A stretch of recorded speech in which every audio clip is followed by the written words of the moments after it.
How are you? Can you hear me? We can hear you. We can hear you. Welcome to. Oh, that's a good looking mic. Welcome back to. I remember when you were kicking off about this, Mike. You didn't like it. Gone are the days. Gone are those days. So. 5 minutes roll. So I have my latte, of course, decaf. And in honor of J. Gordon McInnes, I don't want to say that I'm getting sentimental, but. Cheeky banana bread, and it's warmed up. As it should be. I just had a latte and I found a piece of wood in it. So I've sent it back and I'm waiting for a new one. Gotta love Mexico. Always keep you on your toes. Some good old Mexican wood. Okay, let's go.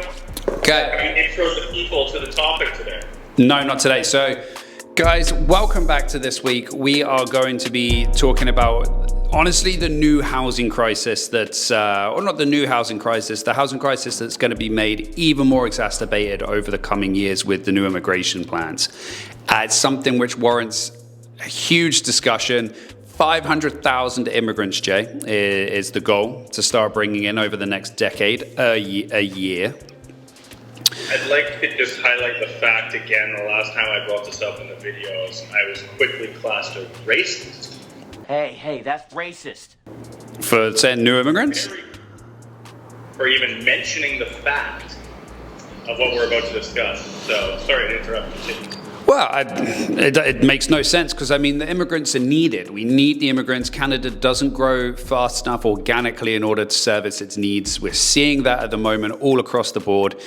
It's just the housing side of things. Where are we going to house these people? And that's what scares me, because 500,000 is a decent amount. That's about 100,000 more than what we did in 2021, and that was a record year, and we're already extremely low on housing.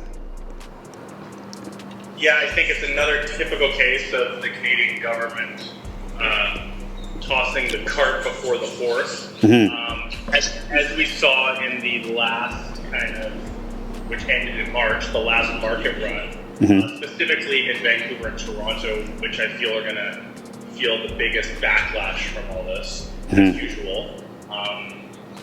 And that may be immediate, but that will be as the years roll on and these people disperse from where they're originally located, is that there's no infrastructure in place to build fast enough as is, and we're just adding fuel to that fire. Okay, so I've got some numbers for you here. Yeah, let's go. Canada welcomed in 2021 405,000 new immigrants. Okay, so that's a record, hit over the 400,000 mark. Now, yeah. A large amount of those, of course, go to Ontario. Ontario saw about 198,000 of those new immigrants. And BC itself, where are we here? I think BC saw about 70,000, if I'm correct.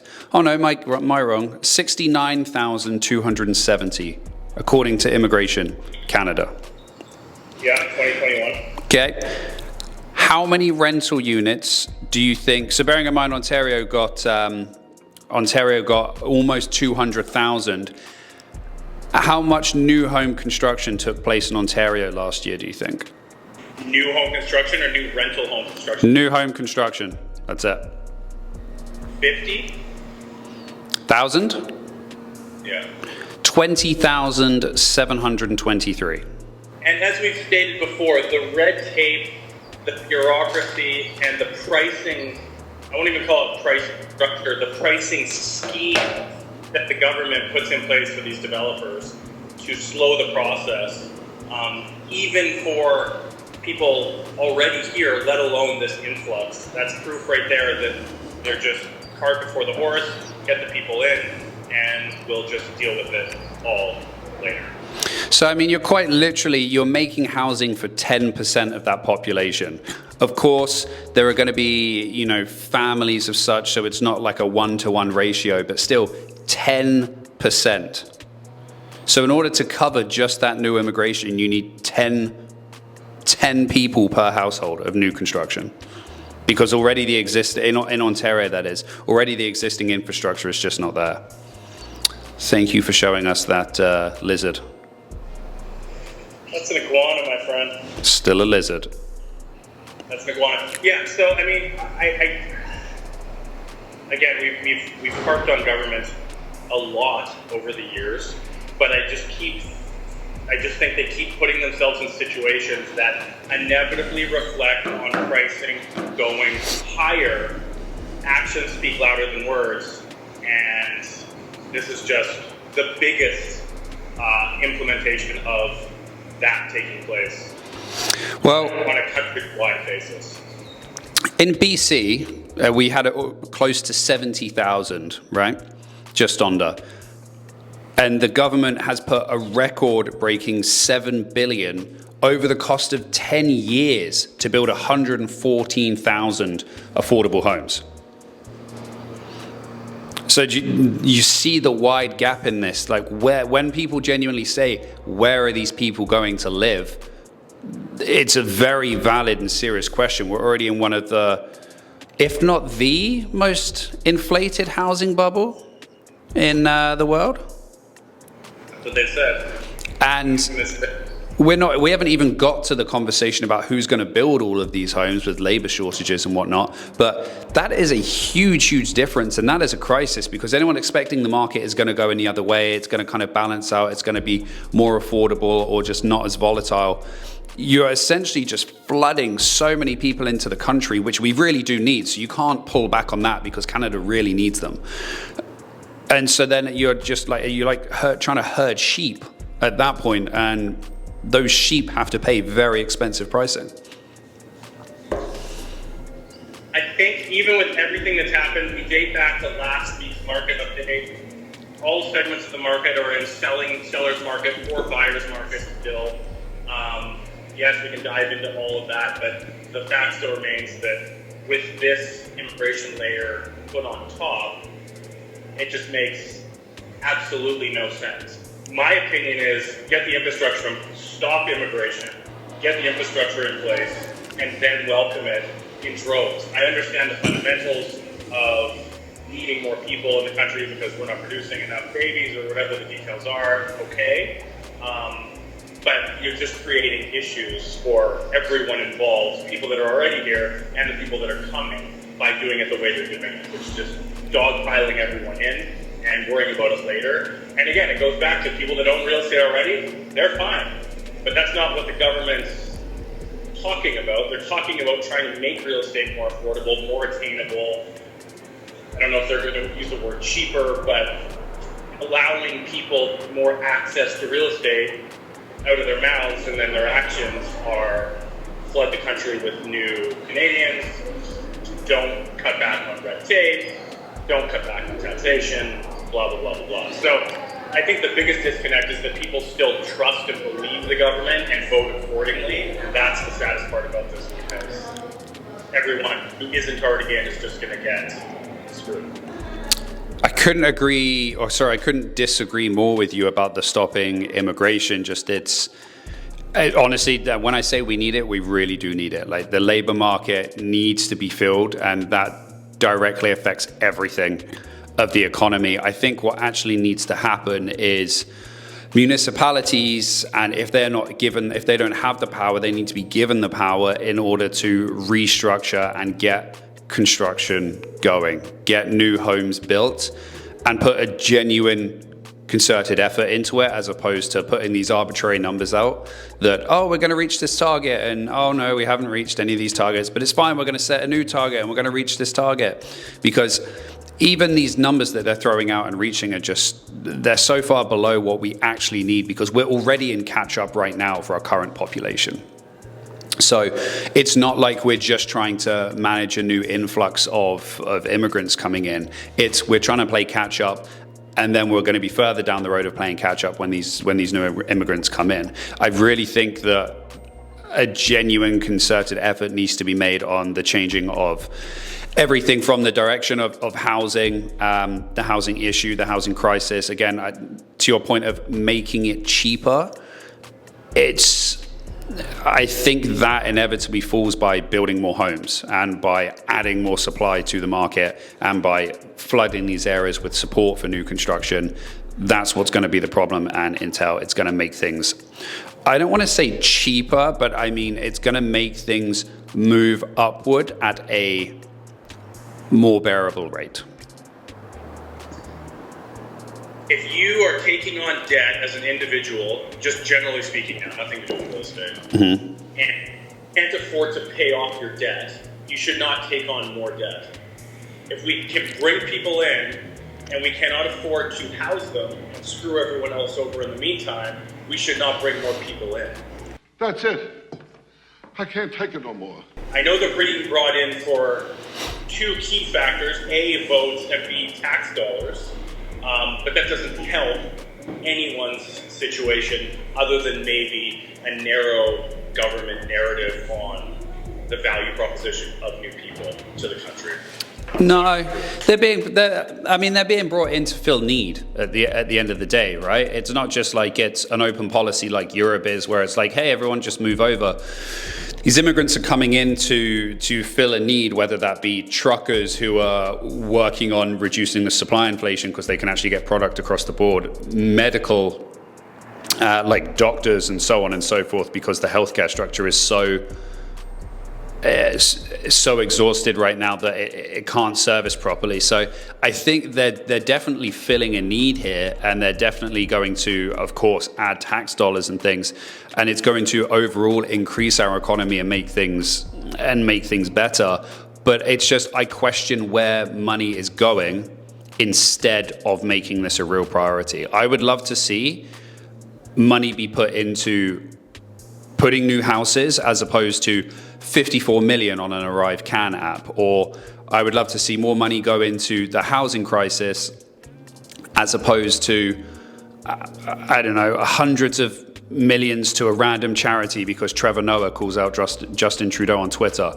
These are the things which are okay if there's the mandatory spending of the budget, and there's the deficit spending, which I'm not for deficit spending, but if you're going to deficit spend, it needs to be in order to better improve the country. We need to worry about like domestic issues first, and that's where the money and the emphasis needs to go. And a lot of that, to be honest, a lot of that is clearing up the process when it comes to building new, and with how long people have to wait for processing times, for permits, because a lot of the cost of that comes from it just taking so long. So not only do government have to put emphasis into what they're doing and allowing the provinces, which are what is allowing the municipalities to do, but then they also need to incentivize private builders as well to add and help with that supply too. Yes, but dating back again to people they're bringing in, they're not filling direct needs of get some in. Okay, now they're placed. They're piling all these people in, and then they're throwing red tape all around them. Professionals that we know very well firsthand are bound, and then they have their rules, which takes years, if ever, to get these professionals into positions like doctors, engineers, and blah, blah, blah. So, again, the biggest issue is there's too much bureaucracy as usual. There's too much red tape for that side. They're piling people in because they will come here and they will spend, and everything else is secondary. Well, I'm concerned because our housing bubble is it's not even a bubble. It's going to be the size of a balloon, like one of those hot air balloons. It's going to get even worse, and we're literally at the point where we don't have enough housing for our current citizens, and bringing in other residents and adding to that, which again, like I said, I'm all for bringing in the immigration, is just going to make things for everyone extremely, extremely difficult. And it's going to put people off. Yeah, that's why they should halt, restructure, and then move forward. You can't halt, because how long does it take you to restructure? That's the thing. So what are you going to do? Like, it'll take a decade. So you're going to halt immigration for a decade? Of course not. But the people in charge now are not capable, in my opinion. A real functioning government understands how it all works. This can easily be done in a year. No problem. It's just red tape. Pull the red tape off. It's their red tape. But again, we're trying to get government to dumb down bureaucracy, which I will say on both sides of the left or right line it's a very difficult thing to do. Well, I think the other thing to notice as well, and the thing to point out is there's a lot of talk about it being record construction last year, and we've never put this much into so many homes, blah, blah, blah. Don't forget what the market was like over the last 2 years. Builders were going insane because they could buy something, re-permit, put it on the market, sell it for over asking price in like a week.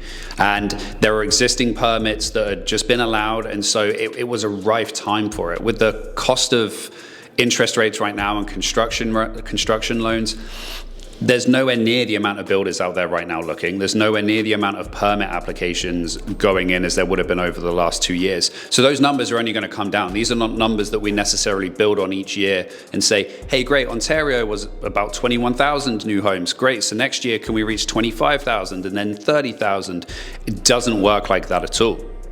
So those numbers are only going to come down further. So it's, if anything, they're trending in the wrong direction.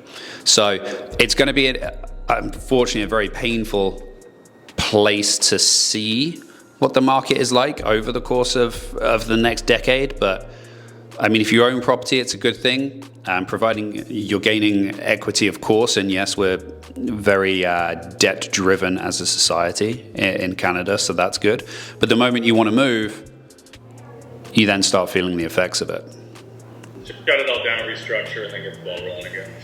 No, government never gets anything like that rolling. You would be here in 10 years' time and being like, oh, we haven't had any immigration for the last 10 years and we're now screwed.